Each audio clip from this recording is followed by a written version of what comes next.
অনেক মানুষ আছে জ্বর হইলে কয় যে এত নামাজ পড়ি খালি জ্বর আমারই হয়, এত রোজা রাখি, ভালো ভালো কাম করি, আমার ছেলের অসুখ মোটে সারিয়ে দেন। এই জাতীয় কথা বলবেন না। মুমিনের পায়ে যদি কাঁটাও ফোটে সওয়াব থেকে খালি নাই, ধৈর্য ধরতে হবে। কাঁটা ফুটছে বলেন ইন্না লিল্লাহ।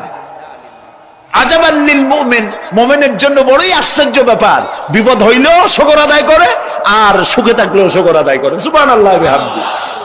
বিপদ আসলে সে বলে ইন্না লিল্লাহি, বলেন ইন্না লিল্লাহি ওয়া ইন্না ইলাইহি রাজিউন। আর যখন শান্তি আসে বলে আলহামদুলিল্লাহ। দুই অবস্থায় তার জন্য নিয়ামত আল্লাহর তরফ থেকে সে পায়, আলহামদুলিল্লাহ। প্রিয় ভাই সব, তো আল্লাহর উপর ঈমান আনার জন্য কয়টা শর্ত বলছি না? এই যে প্যাচ লেগে গেছে, কয় যে তিনটা। আল্লাহর উপর ঈমান আনার জন্য শর্ত কয়টা? চারটা। চারটা বলছি কয়টা? দুইটা। আরেকটা হচ্ছে আল্লাহর কুদরত, এ বিশ্বাস করা। আল্লাহর কুদরত মানে শক্তি। আল্লাহর কিছু বিশ্বাস করবেন বলেন জোরে? শক্তি। আকাশ এবং জমিনে শক্তিশালী কে? কিন্তু আমার দেশের জনগণ, কিছু কিছু রাজনীতিবিদরা বলে জনগণই নাকি সকল ক্ষমতার, সকল শক্তির উৎস। কি পাগল! তুমি ক্ষমতার উৎস? নাকের মধ্যে ময়লা, দাঁতে ছাতা, পেটের মধ্যে দুর্গন্ধ ভরা, ক্ষমতার উৎস। আশ্চর্য কথা।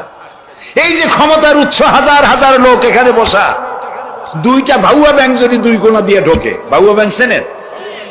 বিগ সাইজের ব্যাংক, দুইটা যদি দুই দিক দিয়ে ঢোকে লাফাইতে লাফাইতে, সামনে যারা আছে এমনি লাফাবে। অন্তত টঙ্গী তামিরুল মিল্লাত মাদ্রাসা ছাড়াইয়া তারপরে ফিরে তাকায় বলবে ভাই আমরা দৌড়াই কেন? ব্যাংকের সামনে অসহায়, বল্লা ভীমরুলের সামনে অসহায়, সাপের সামনে, বিচ্ছুর সামনে অসহায়। তারা কয় সকল ক্ষমতার উৎস জনগণ। কপাল পোড়া।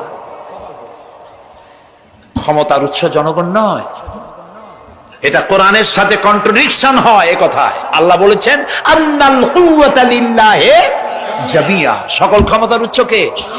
চিল্লায় বলো। ক্ষমতা কি দেখছেন? মাত্র 1.5 মিনিট। কয় মিনিট?